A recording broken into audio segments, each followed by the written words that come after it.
Kedahsyatan Sumatera Utara juga tergambar dari sini, fams. Cumi asin nih, bos. Senggol dong.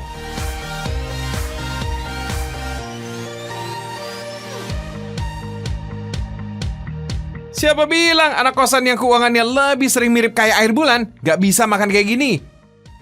Jangan bang sedih, fams. Yuk, kumpul sini, fams. Soalnya, kita masih bisa makan enak sepanjang hari tanpa harus mikirin uang yang udah mulai kembang kempis. Karena dengan sebotol sambal yang harganya mulai dari 25 ribuan ini bisa bikin hemat sampai 4 hari. Yap, makan pakai nasi putih aja kenikmatannya bikin lupa daratan. Apalagi kalau ada cuminya kayak gini. Dijamin pengen nambah lagi dan lagi deh. Fams, karena udah masuk pasar impor, kebersihannya juga nggak bisa disepelein, fams. Cabai yang didapat dari petani langsung dicuci sekalian disortir untuk memisahkan cabai yang kualitasnya kurang oke. Dalam sehari, kurang lebih ada 2 kuintal cabai segar yang akan diproduksi. Cabai digiling sampai jadi potongan kasar. Wah, ngelihatnya aja udah berasa pedes ya. Fams, warna merah pada cabai menandakan banyaknya kandungan beta-karoten. Kalau diserap oleh tubuh, bakal diubah menjadi vitamin A yang bagus banget buat kesehatan mata. Wow! Nah, kalau ngomongin cabai atau sambal yang identik sama rasa pedas, menikmatnya udah bukan kelas lokalan aja. Produk sambal yang dibuat di Jalan Pukat Banting, Kecamatan Medan Tembung ini berhasil membuat sambal ala Indonesia melanglang buana dengan baik di luar negeri. Di awal tahun 2023, yang merah merona ini sudah diekspor sebanyak 300 kg dengan tujuan Belanda. Bukan cuma bule-bule aja, sambal racikan mantan chef ini seringkali bikin kangen orang-orang Indonesia yang menetap di luar negeri. Dari beberapa menu sambal yang tersedia, yang bikin tangan gatal untuk nambah nasi lagi adalah sambal goreng cumi, fams. Cuminya sendiri langsung diambil dari nelayan sekitar Medan loh. Pantesan kalau masih fresh banget, fams. Cumi Medan juga dikenal dengan kualitas dagingnya yang empuk. Di balik rasanya yang nikmat, pemasakan sambal seperti ini membutuhkan waktu berjam-jam loh, fams. Dimasak dengan api kecil, suhunya juga harus dijaga biar warna cabenya nggak berubah dan bisa tahan lama. Fams, sambal yang udah matang gak boleh buru-buru dikemas ya, karena masih panas. Kira-kira 2 jam lagi lah baru bisa dibungkus. Nah, gak cuma sambal cumi aja yang punya banyak penggemar. Andaliman yang jadi kecintaan masyarakat Sumatera Utara, peminatnya juga gak sedikit tuh. Buat yang masih asing, andaliman dikenal dengan mericanya masyarakat Batak, karena jadi bumbu utama pada hampir semua makanan khas Batak Toba. Karena aroma dan rasanya yang kuat, penggunaan andaliman sebagai bumbu masakan harus dengan takaran yang tepat, fams. Kalau terlalu banyak, malah bisa merusak cita rasa masakan itu sendiri. Oh iya, meskipun disebut merica, salah satu rempah ini punya aroma yang harum, seperti jeruk loh, fams. So, udah kebayang dong, campuran sambal ini bakal bikin ngiler banget. Fams, kalau ditarik sejarahnya, orang Indonesia jadi pencinta pedas karena banyaknya rempah di negeri kita tercinta ini. Kalau makin lama dirasain, menyantap makanan pedas justru malah ningkatin adrenalin loh, fams. Bukan cuma ngenyangin perut. Kalau kalian mulai merasakan gejala flu, sambal ternyata bisa jadi solusi. Bukan hanya karena mengandung antioksidan, cabai dipercaya bagus untuk meredakan flu karena mengandung zat capsaicin. Nah, zat inilah yang bisa memperlancar jalannya udara di pernafasan kita. Wait, belum selesai, fams. Harus didiamkan terlebih dahulu ya untuk menurunkan suhunya. Soalnya, sambal yang masih panas dan langsung ditutup bisa bikin udara panas terperangkap di dalam botol. Udara panas akan diubah jadi uap air dan bikin makanan jadi cepat basi, fams. Bukan kebersihan sambal aja yang harus diperhatikan, fams. Botol kemasannya juga nggak boleh luput. Harus disterilkan dulu. Meskipun udah dicuci di pabriknya dan kelihatannya bersih-bersih aja, masih banyak bakteri yang menempel tuh. Maklum, yang namanya bakteri atau jamur baru bisa dideteksi lewat mikroskop. Oh iya, fams, awalnya sambal yang udah eksis sejak tahun 2015 ini biasanya bisa mengirim 250 produk sambal dalam sehari. Tapi karena pandemi COVID menyerang, penjualannya pun menurun secara drastis. Maklum, pengiriman barang juga susahnya minta ampun. Fams, masih banyak pilihan sambal lainnya. Selain keduanya yang best seller, masih ada sambal bawang, sambal teri, sambal ikan asin kelotok, dan masih banyak lagi.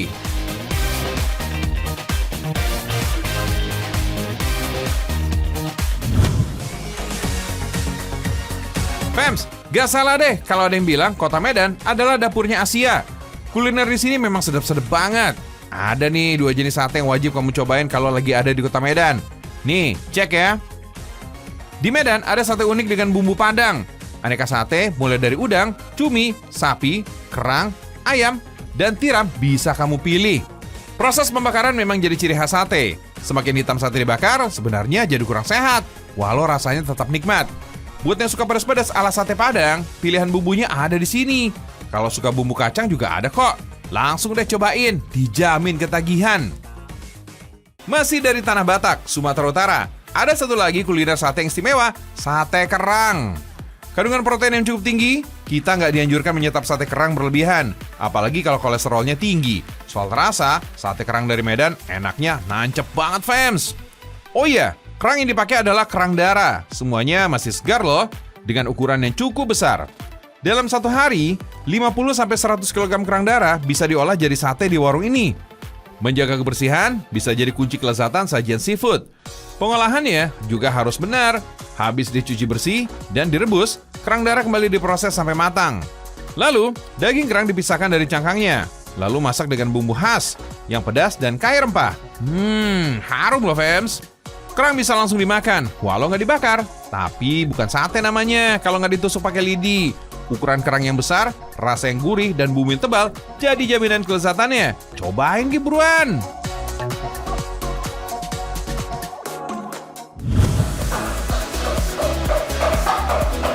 Udah pernah lihat belum? Bikin kue tapi pakai perkakas bengkel? Hah? Belum? Kalau belum, sini tak kasih tahu. Di kota Medan ada kue khas yang dibikinnya pakai bantuan alat tang jepit. Ya udah, langsung aja deh kalau nggak percaya. Tang bukan sembarang tang nih, fams. Capitan dari sebuah tang yang satu ini bisa bikin pembelinya makin banyak. Gak semua sih, fams, yang mau bikanya dicapit kayak gini. Tapi banyak diantaranya yang rela tunggu bikanya matang untuk memastikan bagian permukaan bika terkena capitan tang. Nah, ini nih rahasianya. Saat adonan bika Ambon setengah matang, capitan tang ini bisa bikin tekstur permukaan bika jadi lebih cakep. Tuh, karamelnya jadi kayak bermotif kan? Bekas capitannya menghalau terjadinya proses karamelisasi, fams. So, bagian yang nggak kena tang ini, karamelnya lebih berasa. Fams, di kota Medan banyak banget loh penjual bika Ambon. Yang kali ini mau disambangi adalah pabrik bika Ambon pertama di Jalan Majapahit, Kecamatan Medan Petisah. Ada 2 varian yang bisa dibawa pulang. Yang udah melegenda adalah original dan varian kekinian berupa rasa pandan. Buat yang masih asing, bika Ambon adalah kue basah yang terkenal dengan rongganya yang mirip sarang semut. Asal-usul nama bika Ambon ternyata mengacu pada kue khas Melayu bernama kue bika atau bingka. Maklum ya, bahan dasar yang dipakai 11-12 alias mirip banget. Yang jelas, telurnya nggak sedikit, fams. Telur emang memegang peranan penting dalam resep kue, sampai pastry karena bisa menciptakan struktur dan stabilitas adonan. Nah, yang mau dipakai nih cuma pakai kuning telurnya aja ya. Selain bisa memberikan rasa dan warna keemasan yang menarik saat dipanggang, si kuning ini juga berperan untuk mengentalkan campuran dan menciptakan tekstur gel kenyal, fams. Khusus untuk varian pandan, daun yang satu ini punya peran ganda, fams. Selain memberikan aroma wangi pada bika, daun pandan bisa jadi pewarna alami karena tidak membutuhkan campuran bahan kimia apapun. Oh iya, fams, daun pandan yang segar ternyata nggak akan bisa memberikan aroma wangi loh. Tapi aroma khasnya akan keluar kalau daun pandannya sudah mulai layu. Gak heran, aroma daun pandan baru tercium setelah dicampur ke dalam masakan yang direbus atau ditumis. Nah, biar rasanya makin legit, adonan santan bisa ditambahkan ekstrak perasa di dalamnya. Salah satunya adalah jeruk nipis. Ternyata, bikin bika itu bisa memakan waktu sampai 12 jam loh, fams. Setelah santan dingin, telur, adonan santan, dan tepung terigu dicampur sampai merata. Adonan ini didiamkan kurang lebih 1 malam hingga mengendap. Kalau teksturnya udah kelihatan mengental kayak gini, baru bisa ditata di dalam loyang dan dipanggang deh. Fams, ada banyak versi asal-usul penamaan bika Ambon, tapi jadi makanan khas kota Medan. Versi pertama, nama bika Ambon berasal dari seorang warga Ambon yang merantau ke Malaysia dengan membawa kue bika. Setelah tahu rasanya enak, orang tersebut nggak balik ke Ambon lagi, tetapi singgah di Medan, yang lokasinya lebih dekat dari Malaysia. Jadi, sejak 40 tahun lalu, Bika Ambon jadi terkenal banget di Medan. Versi lainnya menerangkan bahwa kue Bika Ambon sebetulnya nggak ada kaitan dengan jalan, lokasi, atau siapa yang mempopulerkannya. Tapi istilahnya ini dianggap berasal dari bahasa Medan, yang artinya lembut. Fems, sarang-sarang atau lubang pada kue Bika Ambon ini menandakan bahwa proses produksinya tergolong tidak mudah. Kalau dilakukan secara tradisional dan pengen hasilnya maksimal, maka terdapat beberapa aturan khusus dalam membuat Bika Ambon. Salah satunya ditambahkan nira atau enau sebagai pengembang. Sarang pada Bika juga bergantung pada proses pematangannya, Fems. Bika Ambon dimatangkan dengan oven seng dengan api di bagian bawah dan tutup yang juga diberi api. Panas yang stabil dengan api sedang inilah yang bikin teksturnya jadi cantik banget. Pada tahun 1970-an, beberapa bangsa Portugis yang masih tersisa di Indonesia memperkenalkan kue nikmat satu ini. Nah, sebelum bisa seterkenal kayak sekarang ini, Fems, kuliner Medan yang satu ini dulunya disantap bersama dengan es krim loh. Wah, bisa dicoba tuh.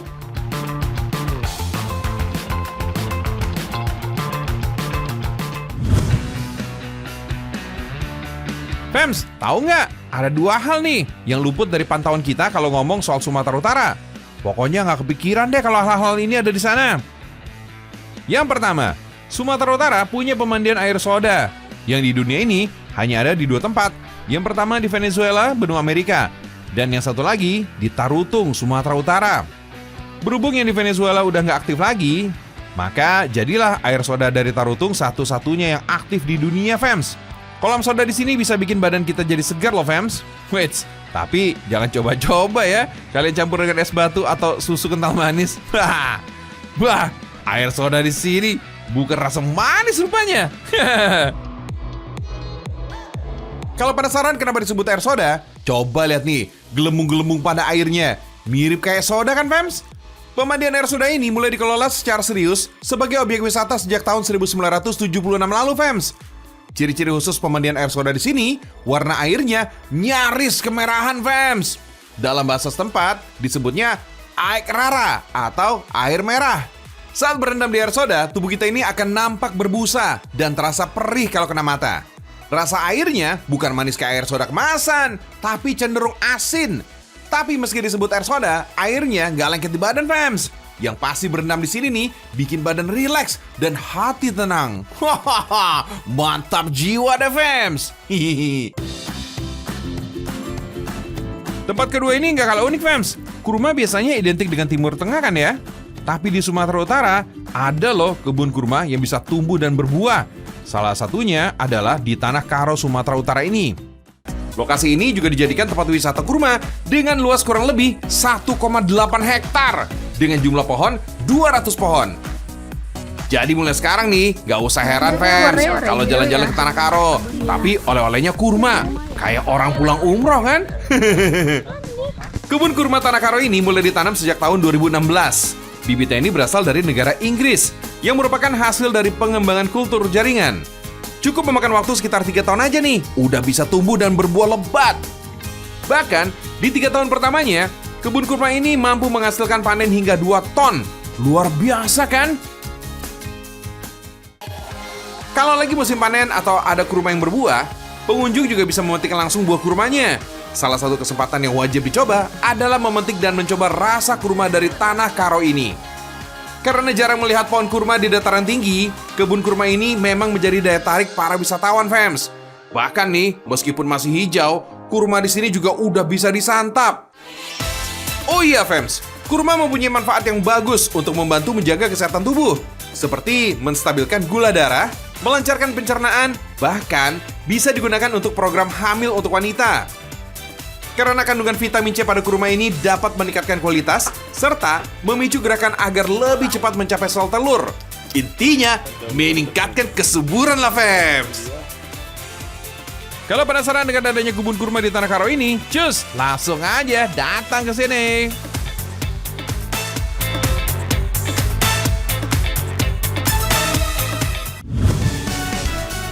Hati-hati hanyut. 1, 2, 3, 4, 5, 6. Wah, ternyata lumayan banyak juga gajahnya, fams. Pada mau kemana sih nyebrang-nyebrang sungai segala? Itu kan arus lagi deras, awas kepleset loh. Petualangan seru ini bisa kamu rasakan sendiri di Tangkahan, Sumatera Utara ya. Di sini memang tempat konservasi gajah Sumatera, fams. Tangkahan sebenarnya bagian dari kawasan Taman Nasional Gunung Leser yang membentang dari Sumatera Utara hingga Aceh. Nah, setiap pagi gajah-gajah ini akan dimandikan di sungai. Mandinya lucu deh, fams. Si raksasa ini bakal berbaring di tepian sungai seperti ini. Ini dimaksudkan agar memudahkan para mahot atau pawang gajah membersihkan tubuhnya. Awas, mulutnya kemasukan air sungai loh, Jah. Bersihin gajah cukup pakai sikat seperti ini. Bukan hanya pawang gajah aja, fams. Di sini wisatawan juga bisa ikut mandiin gajah juga loh. Yap, selain kawasan konservasi, Tangkahan juga dikenal sebagai tujuan wisata gajah. Popularitasnya bahkan sudah mendunia loh, fams. Hampir setiap hari selalu saja ada turis mancanegara yang berkunjung dan memandikan gajah seperti ini. Keren. Gajah di Tangkahan memang sudah jinak semua, fams. Nah, masing-masing gajah ada pawangnya atau istilahnya mahot. Para mahot ini akan menemani gajah seharian. Gajah suka sekali mandi seperti ini, fams. Favorit lah kalau kata orang Sunda mah. Mereka bahkan mandi hingga 2 kali dalam sehari, yakni pagi dan sore. Maklum, fams, gajah kan gak punya kelenjar keringat. Jadi untuk mendinginkan tubuhnya, mereka perlu mandi atau berkubang di dalam lumpur. Tujuannya yaitu tadi, untuk menjaga suhu tubuh gajah tetap dingin. Soalnya, meskipun gajah kulitnya tebal, tapi mamalia satu ini paling gak tahan dengan cuaca panas. Gitu, fams. Gimana? Mau coba lebih dekat dan akrab dengan gajah? Yaudah, langsung aja datang ke Sumatera Utara sini.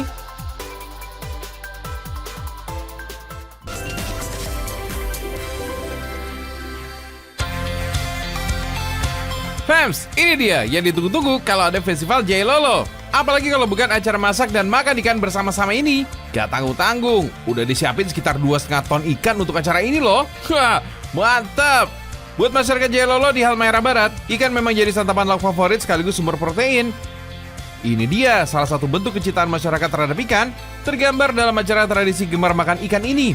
Acara bakar ikan secara massal menjadi salah satu kegiatan acara yang dilakukan oleh seluruh masyarakat Jailolo. Ini dilakukan sebagai bentuk rasa syukur atas hasil alam, khususnya hasil laut yang melimpah. Nah, fams, setiap desa punya perwakilan untuk membakar ikannya masing-masing. Mereka langsung tuh serempak membakar bertonton ikan tadi di atas alat panjang yang disebut para-para. Ini dia puncak kegiatannya, gemar makan ikan. Mari makan. Budaya menyukai dan menjadikan ikan sebagai sumber protein utama diyakini akan memberikan dampak yang baik bagi masyarakat. Asupan gizi menjadi salah satu utamanya, khususnya bagi pertumbuhan anak-anak. Selain itu, acara gemar makan ini menggambarkan kerukunan dan eratnya persaudaraan antar desa di Kecamatan Jailolo. Syahdu banget kan acaranya? Daging ikannya habis, durinya tertinggal, sampai ludes.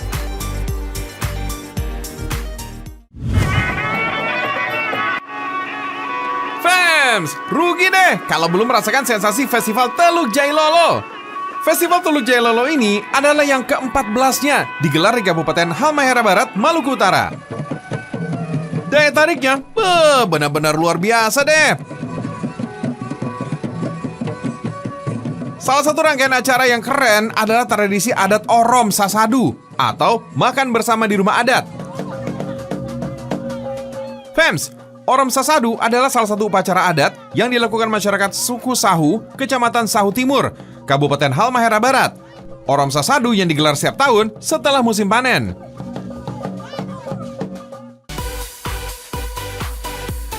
Sebelum memulai upacara adat, warga desa Ngaon sibuk membuat makanan khas di rumah mereka masing-masing. Makanan yang menjadi primadona yaitu nasi cala atau disebut nasi kembar. Nasi cala dimasak menggunakan bambu dibungkus dengan daun pisang. Di rumah adat Sasadu inilah semua warga desa berkumpul. Mereka terlihat sangat rapi menggunakan pakaian adat dengan beragam warna dan duduk berhadapan sambil mensyukuri. Hikmat banget ya pokoknya, fams. Tifa dan Gong mulai bergemuruh di dalam rumah adat Sasadu. Seluruh warga yang hadir kemudian makan makanan tersebut dan diikuti dengan nyanyian syair saling berbalas.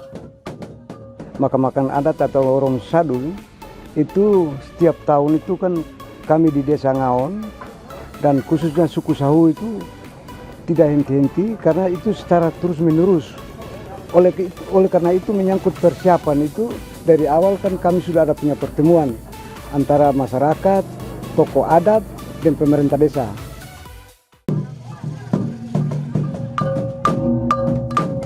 Setelah keesokan harinya, warga ini berkumpul kembali dan melanjutkan hidangan makan makanan adat hingga menjelang siang. Uniknya, di sela-sela acara, tarian Salai Legu yang ditampilkan pada acara Orom Sasadu dilakukan tanpa alas kaki. Mereka menari-nari di tengah jalan raya untuk ikut meramaikan festival ini. Fems, tarian Salai Legu ini adalah sebuah tari pergaulan yang melambangkan kebersamaan, rasa kasih sayang, cinta kasih antara sesama tanpa membedakan satu dengan yang lain. Inilah kemudian dipegang teguh oleh masyarakat suku Sahu. Selain Orom Sasadu, terdapat pula upacara adat yang diberi nama Sigovi Ngolo atau tradisi bersihkan pantai di Teluk Jailolo. Wah, cocok nih sama Joy, suka bersih-bersih. Hehehe. Sigovi Ngolo ini memiliki sebuah makna yang besar. Perahu yang ditumpangi ini di dalamnya terdapat Sri Sultan Jailolo bersama perangkat adat. Mereka turun ke laut sebagai tanda akan dimulai festival. Tradisi semacam ini dilaksanakan ketika dimulainya festival.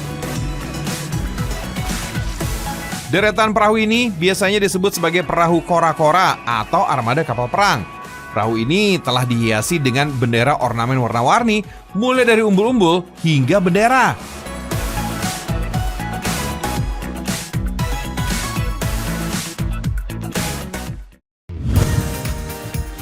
Kalau duri ikan tadi kan dibuang, tapi kalau duri yang satu ini sih jelas banyak yang nyari. Wait, kirain buat apa tuh karanggoni? Gak taunya buat tangkap duren. Bikin kaget aja. Ternyata ada loh cara buat tangkap duren model begitu. Keren juga. Jadi gak ada duri dan gak mencederai yang menangkapnya nih Fems. Jadi nih Fems, teknik menangkap duren dengan menggunakan karung goni ini dapat membuat duren ini tidak rusak dan bertahan lama. Karena biasanya dalam panen durian, si raja buah ini dia akan jatuh dengan sendirinya nih Fems jika sudah matang. Barulah kita pungut dari tanah. Nah, tapi kalau nunggu jatuh nih Fems, buahnya bisa rusak dan sedikit terbuka. Akibatnya, durian menjadi tidak tahan lama atau cepat busuk Fems. Makanya, teknik karung goni begini jadi pilihan petani di sini. Tapi dengan cara menggunakan karung goni, gak bisa sembarangan loh Fems. Harus ahlinya juga nih. Ahli di sini maksudnya harus bisa menyamakan timing durian jatuh dan ayunan karungnya. Supaya begitu durian jatuh, duri-durinya ini menancap di karung goni sehingga tidak menimbulkan kerusakan. Mantul nggak tuh tekniknya? Ada juga nih cara panen yang lainnya nih Fems. Begitu memasuki panen raya, para petani durian ini akan memasangkan tali rapia pada tangkai duriannya. Tujuan pengikatan itu agar saat durian sudah masak atau matang, tangkai yang terlepas dari batang pohon ini akan tetap menggantung pada tali. Sehingga buah durian dapat dipanen dalam keadaan utuh. Karena biasanya lagi nih, begitu durian matang, buahnya akan jatuh ke tanah. Yang membuat buahnya retak dan membuat daging buahnya ini menjadi asam atau pahit karena terjadinya fermentasi. Apalagi di desa Ujung Berung, Majalengka, Jawa Barat ini, kebanyakan pohon duriannya ini cukup tinggi-tinggi Fems. Jadi petani akan memanjat pohon dan melakukan pengecekan langsung di atas. Mana durian yang siap panen dan belum bisa dipanen. Yang siap dipanen ini akan diturunkan secara perlahan dengan tali Fems agar tidak merusak kualitas duriannya. Desa Ujung Berung ini merupakan tempat agrowisata durian yang memiliki luas 15 hektar Fems. Meski tidak seterkenal durian Medan atau durian Montong, durian Majalengka ini juga menjadi idola karena rasanya yang manis banget. Bagi yang kurang suka bau durian, kalau nyicipin bisa jadi suka deh. Joy jamin.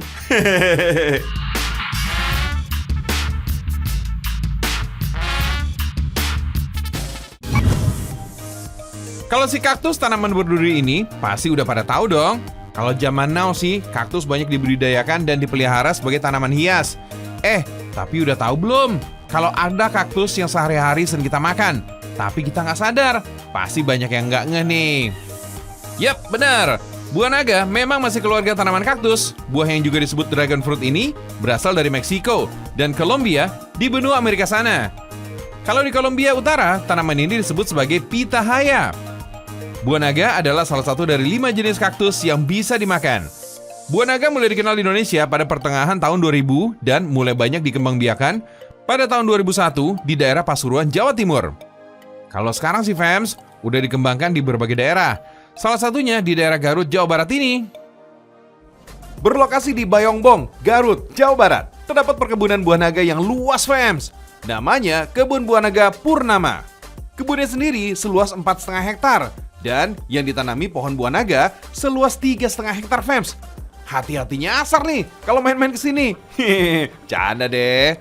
Terdapat 2.800 pohon naga fams, di mana terdiri dari 2 jenis, yaitu buah naga merah dan buah naga putih. Kalau main-main ke sini fams, wajib hukumnya nyobain petik langsung buah naga dari kebunnya. Ini salah satu daya tarik yang ditawarkan Kebun Buah Purnama. Keseruan memetik di antara pohon-pohon buah naga yang berbuah lebat, ditambah suasananya yang berada di ketinggian, menjadi sensasi tersendiri fams. Wets, jangan salah petik ya. Petiknya yang udah merah buah naganya, supaya bisa langsung dikonsumsi. Atau mau dibawa pulang juga boleh loh. Dijamin gak akan merasa lelah deh fams keliling kebunnya. Karena udaranya yang segar dan kita bisa pilih langsung mana buah naga yang ukuran besar untuk dipetik. Gak mau rugi gitu deh. Ngomong-ngomong fams, ada satu yang unik nih di Kebun Buah Naga Purnama ini. Pada sadar gak sih kalau ada yang unik? Betul, lampu-lampu ini fams. Kalian tahu nggak fungsinya buat apa? Daripada bertanya-tanya, mending kita langsung aja ke pengelolanya. Oke? Teh, buat apa sih lampu-lampu ini? Kebetulan Kebun Naga Purnama ini itu termasuk ke dalam program Electrifying Agriculture PLN. Itu di mana pemanfaatan itu tenaga listrik untuk sektor perkebunan dan pertanian. Maka dari itu ketika kita menggunakan tenaga listrik di Kebun Naga Purnama ini, itu menjadi panen dari buah naga ini menjadi 2 kali lipat dibanding sebelum menggunakan tenaga listrik. Yang tadinya kita tidak menggunakan listrik, lampu-lampu itu hanya 1 ton, ketika menggunakan listrik itu menjadi 2 kali lipat. Karena memang menggunakan lampu-lampu itu di luar jadwal panen pun akan panen gitu. Oh, ternyata gitu ya fams. Lampu-lampu ini ternyata memiliki pengaruh yang sangat besar banget untuk perkebunan buah naga ini. Oh iya, di Kebun Buah Naga Purnama ini terdapat kurang lebih 1.400 lampu yang terpasang fams.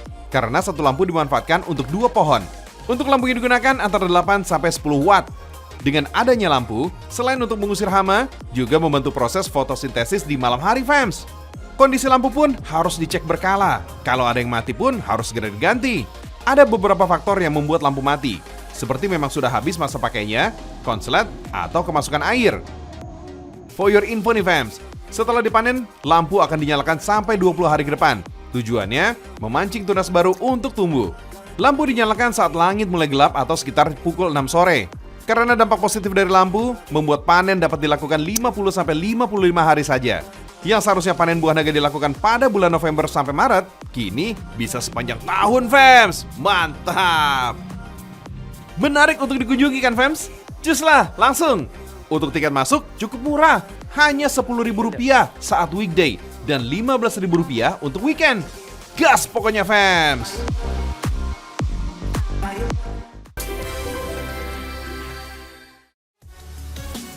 Kalau kita melihat bulu babi ini di tepian pantai, tentu udah otomatis kita akan langsung menghindar ya.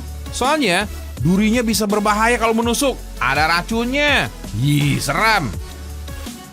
Tapi nih ya, kalau sama orang suku Bajomola, bulu babi malah jadi santapan sehari-hari yang dianggap lezat loh fams.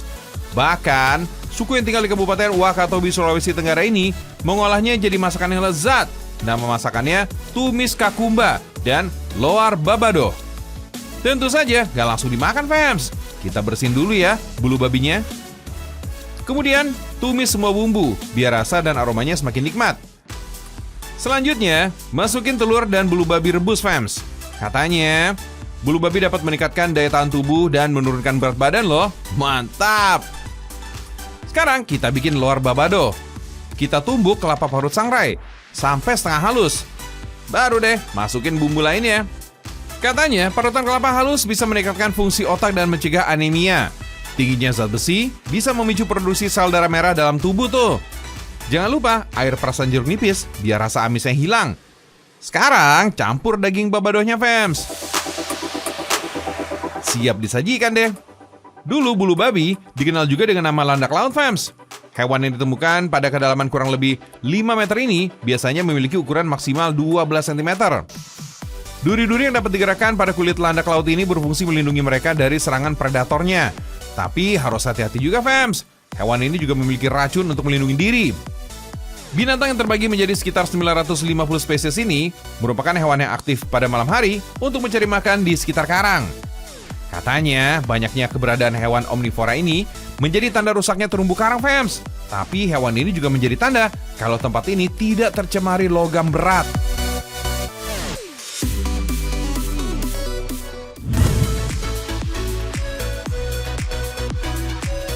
Udah 40 menit aja nih kita menemani kalian. Tandanya harus berpisah nih. Gak usah khawatir deh. Rekam Indonesia kembali besok dengan informasi yang unik dan menarik di kota lainnya. Jangan lupa tonton terus Rekam Indonesia ya. Karena Indonesia itu sempurna.